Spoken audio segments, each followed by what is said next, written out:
जैसे कि ये विदित है कि अजीतगढ़ परिक्षेत्र में बहुत सारी संस्थाओं ने अच्छा परिणाम दिया है स्कूलिंग के स्तर पे। तो जो अभिभावक हैं वो इस दुविधा में है कि हम एडमिशन कहाँ करवाएं बच्चे का। तो राइवल फाउंडेशन ही अगर चूज किया जाए तो क्यों चूज किया जाए? इसके बहुत सारी वजह हैं। मैं कुछ वजह आपको बता देता हूँ जो बहुत जरूरी है। सबसे पहली बात है एक ट्रुथफुल रिजल्ट, औसत बच्चे का रिजल्ट, बच्चों की पूरी सुरक्षा, स्कूल का अच्छा माहौल, आध्यात्मिक भावनाएं बच्चों में डेवलप, अच्छे व्यक्तित्व का निर्माण, एक भरोसे वाला सिस्टम, बहुत अच्छी फैकल्टी वाला सिस्टम, हर साल अपग्रेड करने वाला सिस्टम, सबसे फास्ट बढ़ने वाला सिस्टम, हर साल नीट और जेई के अपने परिक्षेत्र के सबसे ज्यादा बच्चे तैयार करने वाला सिस्टम, अधिक संख्या में भी अच्छा रिजल्ट देने वाला सिस्टम। पूरे अजीतगढ़ में सबसे ज्यादा बच्चे हमारे पास थे और हमने सबसे अच्छे परिणाम दिए, और फाउंडेशन के भी और बोर्ड के भी। रिजल्ट को आपको गहराई से ऑब्जर्व करना होगा। अगर किसी बच्चे ने 9th क्लास में ही 10th क्लास पढ़ी है, फिर 10th क्लास में 10th क्लास पढ़ी है, तो मैं उससे परिणाम नहीं मानता, क्योंकि वो बच्चा आगे सफर करेगा। एकेडमिक स्ट्रगल जिसे कहते हैं, जो 9th का कॉन्सेप्ट उसका लैक हुआ है वो उसको हमेशा परेशान करेगा। सेम चीज 11th 12th की बात है। बहुत सारी संस्थाएं जिन्होंने अच्छे रिजल्ट दिए हैं, सुनने में आया है कि 11th क्लास में भी उनको 12th करवाया गया और 12th में भी उनको 12th करवाया गया। वो अगर बच्चा एक ही मतलब क्यूरिकुलम को 2 साल तक पढ़ेगा, फिर उसका जो परिणाम अगर अच्छा आता है तो वो अच्छा लावा है। फिर भी उसके पैरेलल हमने परिणाम दिए हैं 1 साल में पढ़ा कर भी। तो सबसे पहला रीजन तो ये बनता है कि हमने 100% सिलेबस करा कर दिया, जो कि इस बार 70% ही था। पूरा नीट और जेई का करवा करके बच्चों को बोर्ड में भी अच्छा करवाया, बोर्ड का परिणाम भी अच्छा दिया, जो हम हमेशा करते आ रहे हैं। तो सबसे पहला कारण तो रिजल्ट बनता है कि रिजल्ट में छलावा नहीं है, एकदम पारदर्शिता के साथ रिजल्ट है और हमने पूरा बताया है। दूसरी बात, कुछ विद्यार्थी थे जो उतना बेनिफिट नहीं ले पाए, जो अपने घरेलू कारणों से डिस्टर्ब थे, वही रिजल्ट नहीं दे पाए। बाकी हर बच्चे का अच्छा रिजल्ट रहा।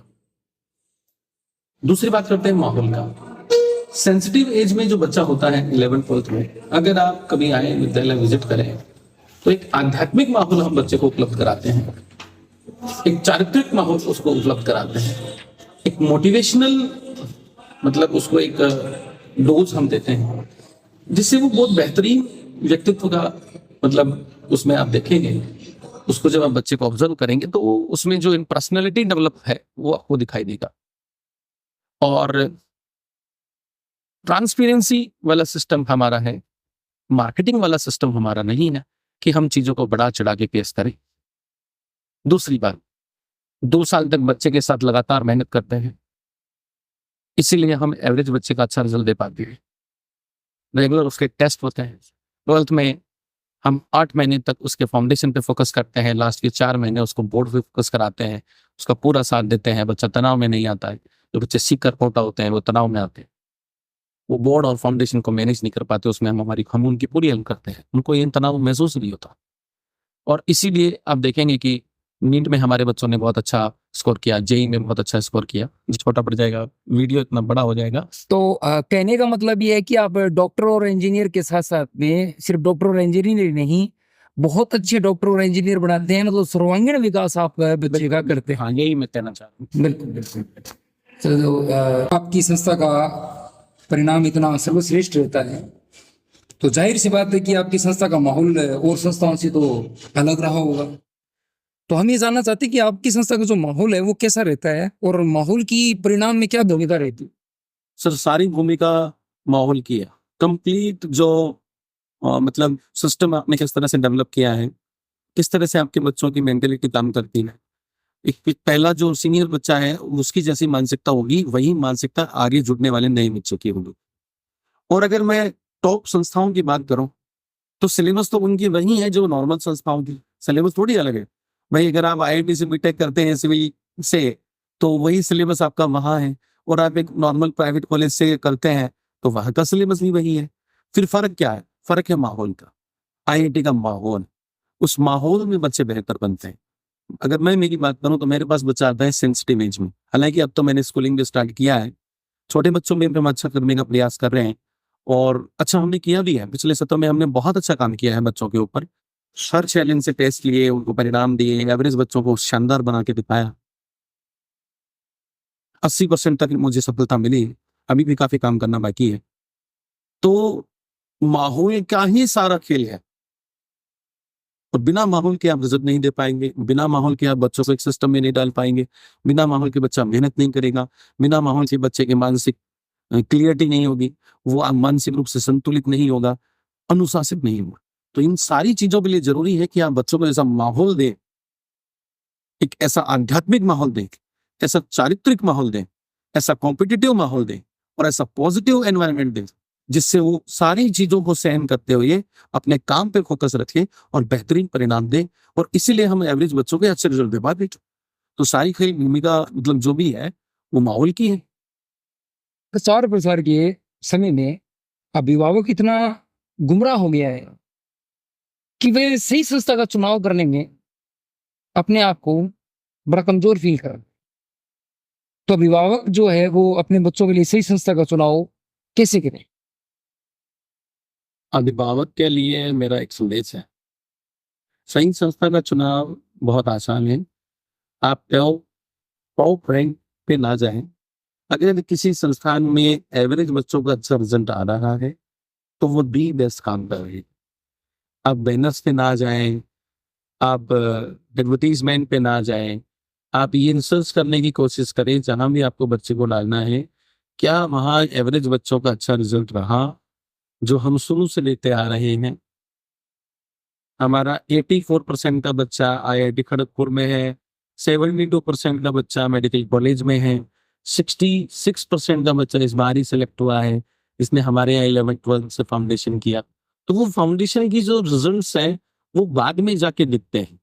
16% का बच्चा जिसके पेरेंट्स बड़े इनसिक्योर हैं और उसका सिलेक्शन होता है, तो वो आपकी क्वालिटी को दर्शाता है। बहुत आसान है इस चीज। इसी बीच मेरा एक सवाल आपसे और है कि आपने अजीतगढ़ परिक्षेत्र के लिए आपने ये बताया कि सही संस्था का चुनाव कैसे होगा। तो हमारी तरफ से जो है वो ऑल ओवर राजस्थान से आपको देख रहे हैं, तो हम ये चाहते हैं कि अजीतगढ़ से बाहर ऐसी संस्थाएं, तो वहां अभिभावक किस तरीके से सही संस्था का चुनाव करे, थोड़ा इस पर प्रकाश डालिए। सेम सेम चीज वहां काम करेगा कि हमारे आसपास से वहां जो संस्था में बच्चा गए हो, जो एवरेज बच्चे गए हो, उनके रिजल्ट्स कैसे रहे हमें पूरे ऑब्जर्व करना चाहिए। हमें सिर्फ उसका नहीं देखना चाहिए कि AR1 कौन दे रहा है। और बहुत लोग बड़े बड़े कमिटमेंट करते हैं, जो नए मार्केट में आते हैं, जो अभी नई नई संस्था स्टेबल करते हैं, पहले उन्हें ऑब्जर्व कर लेना चाहिए, उसके बाद ही डिसीजन लेना चाहिए। जैसे कुछ संस्थाओं ने पिछले साल बड़ा क्लेम किया और बच्चे सारे तक गए, एक भी बच्चे का रिजल्ट नहीं दे पाए। तो अगर आप शुरू से नई बातें में आएंगे तो आपके बच्चे के साथ इस तरह का होना लाजमी है। इसी बीच एक चीज और थी, जैसे आप फाउंडेशन पे जोर देते हैं, तो देखने में आता है कि जैसे नीट का रिजल्ट आता है या फिर जेई का रिजल्ट आता है, तो उसमें जो बच्चा टॉप करता है वो एक संस्था उसको क्लेम नहीं करती, काफी संस्थाएं उसको बताती हैं कि ये बच्चा हमारे यहाँ पढ़ता था। तो ये कैसे संभव है कि एक ही समय में एक बच्चा 3-3, 4-4 इंस्टीट्यूशन में कैसे पढ़ सकता है?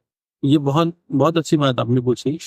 और देखो, हमने कुछ बच्चों के रिजल्ट दिए और उनका क्रेडिट कुछ किसी और ने लेने की कोशिश की जो उनके रिलेटिव थे, और एज ए संस्था के तौर पे हमें बहुत दुख हुआ। तो अब जब बच्चों के साथ गलत होता है, अब जैसे मान लीजिए AI में जो रैंक आ रही है 69 बच्चों में ऑल इंडिया फर्स्ट आ गई, अब बच्चों को अब बिकने वाला तो सीन खत्म ही हो गया। कौन से संस्था फर्स्ट रैंक छापेंगे, उसका तो सिस्टम ही खत्म हो गया।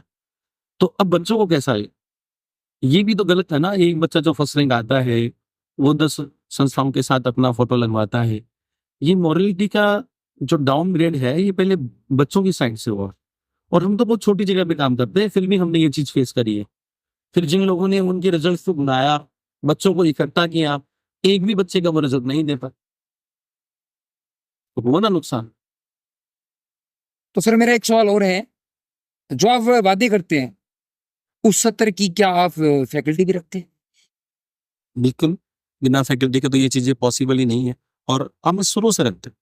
जब हमने बहुत छोटा इंस्टीट्यूट था, जब शुरुआत की थी और बहुत कम संसाधनों में हम काम कर रहे थे, तब भी हमारा मेन फोकस फैकल्टी पे ही था। और हमारा एक्सपेंडिचर जो भी होता है ना, उसका मैक्सिमम हिस्सा हम फैकल्टी पे ही खर्च करते हैं। हमारा मार्केटिंग का थोड़ा सीन कम रहता है और हमारा सारा फोकस फैकल्टी एक्सपेंडिचर को लेके ही रहता है। और उस लेवल की फैकल्टी अगर हम नहीं देते तो हमारा पढ़ाया हुआ बच्चा 12th के साथ IIT खड़गपुर में नहीं होता, अजमेर मेडिकल कॉलेज में नहीं होता, कोटा मेडिकल कॉलेज में नहीं होता, SMS मेडिकल कॉलेज में नहीं होता। और ये रिजल्ट्स फैकल्टी को प्रूव करते हैं।